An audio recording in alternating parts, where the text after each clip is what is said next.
पर गिरिडीह और धनबाद मुख्य था। गिरिडीह में बिना किसी विवाद के मेरे नाम का प्रस्ताव आया और लोगों ने स्वीकार किया, लेकिन धनबाद में 12 नामों का प्रस्ताव आया और देखिए कोडरमा से लगभग फाइनल हो चुका है। और चूंकि हम लोग जब उम्मीद किए थे उनका आज कार्यक्रम हो चुका था और शेड्यूल में नहीं था, अचानक शेड्यूल हम लोग का बना। अगर वो आते तो प्रेस कॉन्फ्रेंस के माध्यम से घोषणा करते। तो खैर कोडरमा और हजारीबाग लगभग नाम फाइनल है। लगभग 6 सीटों पर 7 सीटों पर हम लोग चुनाव लड़ने की स्थिति में है और उन सभी सीटों पर हम लोग मजबूती के साथ चुनाव लड़ने जा रहे हैं। लगभग मनोज जो है उनके नामों मनोज जी उनके नाम की शुमारी बन चुकी है, लेकिन अंतिम मोहर अभी बाकी है। और उम्मीद है हजारीबाग से संजय जी की लगभग परिस्थिति सामने आ चुकी है, उनके लड़ने की स्थिति। अब फिर भी जब वो दोनों सामने रहेंगे उनके उपस्थिति में ही प्रेस कॉन्फ्रेंस के माध्यम से घोषणा स्टार्ट होने जा रहा है। आज के मीटिंग में अभी तक क्या डिस्कस किया? देखिए हम लोग लोकसभा प्रत्याशी, चूंकि धनबाद से आंदोलन का स्टार्ट हुआ था, धनबाद बोकारो दामोदर नदी, तो हमने सोचा था वहीं से, हमने वचन भी दिया था कि प्रत्याशी की घोषणा यहीं से होगी।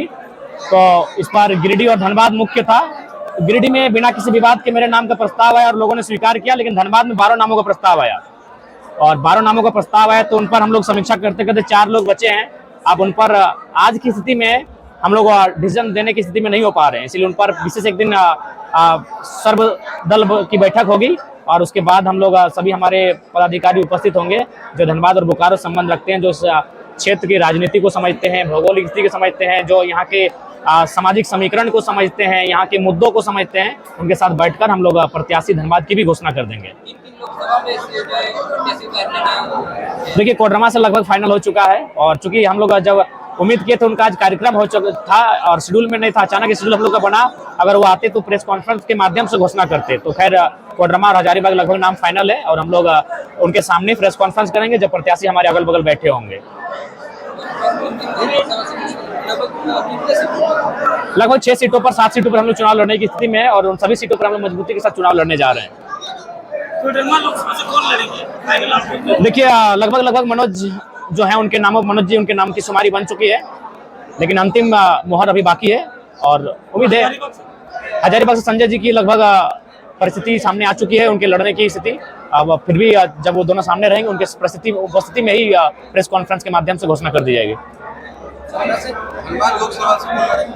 देखिए धनबाद अभी कंफर्म नहीं हो पाया, क्योंकि 12 लोगों का नाम आया। धनबाद से लोग मेरे नाम का ही प्रस्ताव ले रहे थे, तो 2 जगह से थोड़ा सा अभी टफ लगता है और हमने कहा कि इन 1-2 दिन में हम लोग सोचेंगे। अगर दोनों जगह हम लोग का सिंबल समान रहा तो दोनों जगह से लड़ने की उम्मीद जताई जा सकती है, और नहीं रहा तो फिर हम गिरिडीह के को प्रीफर करेंगे, धनबाद को नेक्स्ट चुनाव के लिए प्रीफर करेंगे। लेकिन हमारी गैरहाजिरी में धनबाद से भी जो प्रत्याशी होंगे उन पर बहुत गहन चिंतन किया जाएगा। धनबाद आसान नहीं है, धनबाद का चुनाव आसान नहीं है, तो इसीलिए केवल बोलने से नहीं होगा। ये मुखिया का चुनाव नहीं है, ना ये कोई सरपंच का चुनाव है, ये सांसद का चुनाव है। तो इसलिए धनबाद का जब हम लोग प्रत्याशी देंगे तो बहुत सोच समझ कर देंगे। हालांकि और 2 दिन समय लगेगा, लेकिन हम लोग निश्चय ही जल्द उस रिजल्ट पर पहुंचेंगे। जो प्रत्याशी नाम दिए थे उनका नाम थोड़ा बता देना। हाँ, नाम बता देना चाहेंगे।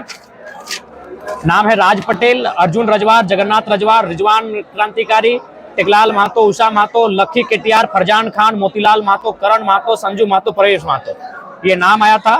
और जिनमें हमारे बहुत राज पटेल जी ने कहा कि हम चुनाव लड़ने की इच्छा नहीं रखते हैं, अर्जुन रजवार ने भी कहा कि हम लोग चुनाव लड़ने की इच्छा नहीं रखते हैं, जगन्नाथ रजवार जी ने भी कहा कि वो लोकसभा चुनाव लड़ने की इच्छा नहीं रखते हैं, और हमारे बड़े भाई रिजवान जी से बात हुई, उन्होंने कहा कि हम लोकसभा में आपके साथ रहेंगे, गिरिडीह में रहेंगे। तो फिलहाल वो लोकसभा नहीं लड़ना चाहते, वो विधानसभा के लिए अपने आप को तैयार कर रहे हैं। फिर हमारे खान साहब ने भी वही कहा कि ये गिरिडीह के प्रभारी बने हैं अभी, तो शायद ये चुनाव लोकसभा में प्रत्याशी नहीं बनेंगे। मोतीलाल जी भी बगोदर के प्रभारी बने हैं। ये लोग चाहते हैं कि इस लोकसभा के चुनाव में किंग मेकर बने और विधानसभा के चुनाव में ये लोग सक्रिय रहेंगे। करण महतो जी का नाम हम लोग लेके जा रहे हैं, संजू का नाम लेके जा रहे हैं, प्रवेश का नाम लेके जा रहे हैं, उषा महतो का नाम लेके जा रहे हैं, लखी केटियार का नाम लेके जा रहे हैं और टेकलाल महतो, ये नाम हम लोग लेके जा रहे हैं। इन पर चर्चा बनेगी और उसके बाद हम लोग निष्कर्ष पर पहुंचेंगे। नाम लेके जा रहे हैं, कब तक क्लियर? 2 दिन में क्लियर हो जाएगा। 2 दिन में। चुनाव से पहले रजिस्ट्रेशन मिलेगा पार्टी का? उम्मीद है कि चुनाव से पहले रजिस्ट्रेशन हम लोग का पार्टी का हो जाएगा और रजिस्ट्रेशन नंबर भी हम लोग को मिल जाएगा। चुनाव जिससे पहले अगर पार्टी रजिस्ट्रेशन नहीं हो पाती है तो पार्टी सिंबल जो है अलग-अलग होगा, तो फिर उसमें किस तरह की तैयारी रहेगी? उसमें बहुत टफ होगा, बहुत टफ चुनाव होगा और मेंटली बहुत परेशानी होगी, फिजिकली बहुत परेशानी होगी, लेकिन युवा है, उम्मीद है सिचुएशन को हैंडल कर लेंगे। इसके लिए भी तैयार है, हम लोग युवा हैं, हर सिचुएशन के लिए, हर एक परिस्थिति के लिए तैयार है। अगर रजिस्ट्रेशन हो जाता है तो आप धनबाद लोकसभा से चुनाव लड़ सकते हैं? संभावना है, 25% संभावना है कि दोनों सीटों को प्रेफर करेंगे, क्योंकि भारत के संविधान में एक व्यक्ति 2 सीटों से चुनाव लड़ सकता है। चुनाव जीतने के बाद पहला काम हमारा ये होगा कि यहाँ का जो जमीन जो देखिए, सबसे पहला काम है कि इंसान की सबसे बड़ी संपत्ति क्या है। सबसे बड़ी संपत्ति मेरे अनुसार उसका जमीन का टुकड़ा है। आज जिस प्रकार से धनबाद बोकारो में अतिक्रमण बढ़ रहा है, जिस प्रकार कब्जा बढ़ रहा है, जिस प्रकार से बड़ी बड़ी कंपनियां यहाँ लूट रही है, तो सारी चीजों को रोका जाएगा। भूमि अधिग्रहण का जो बिल है उस पर बेहतर चर्चा किया जाएगा, ताकि गाँव के व्यक्ति की जमीन सुरक्षित रहे।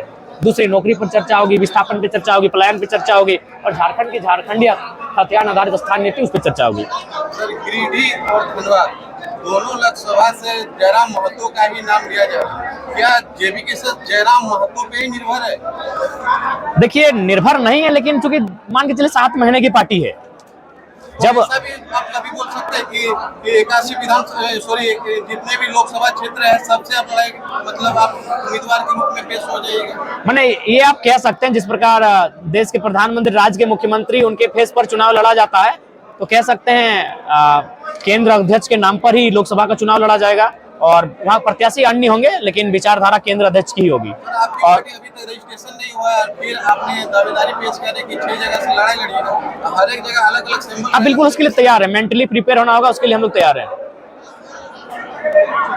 आखिर कहाँ पे कमी रही कि दूसरे प्रत्याशी अपना नाम नहीं बढ़ा पाए? देखिए, दूसरे प्रत्याशी शायद उनमें लोगों के साथ जुड़ने में कमी रही होगी, लेकिन उम्मीद है अभी विधानसभा का चुनाव बहुत दिन है, तब तक उस कमी को पूरा कर लेंगे। अपने समर्थकों से लास्ट में क्या मैसेज करना चाहेंगे उम्मीदवारों के? समर्थकों से कहेंगे धीरज रखें, नई पार्टी है तो थोड़ा सा समय लग रहा है, हर चीजें हमारे अनुकूल नहीं है, तो हम लोग अब कोशिश करेंगे बेहतर स्थिति में आकर चुनावी प्रत्याशियों की घोषणा की चर्चा पर पहुंचेंगे। में आप जातीय समीकरण को दरकिनार नहीं कर सकते हैं। हम लोग कोशिश करेंगे सर्वहित की भागीदारी हो, और ये प्रयास रहेगा।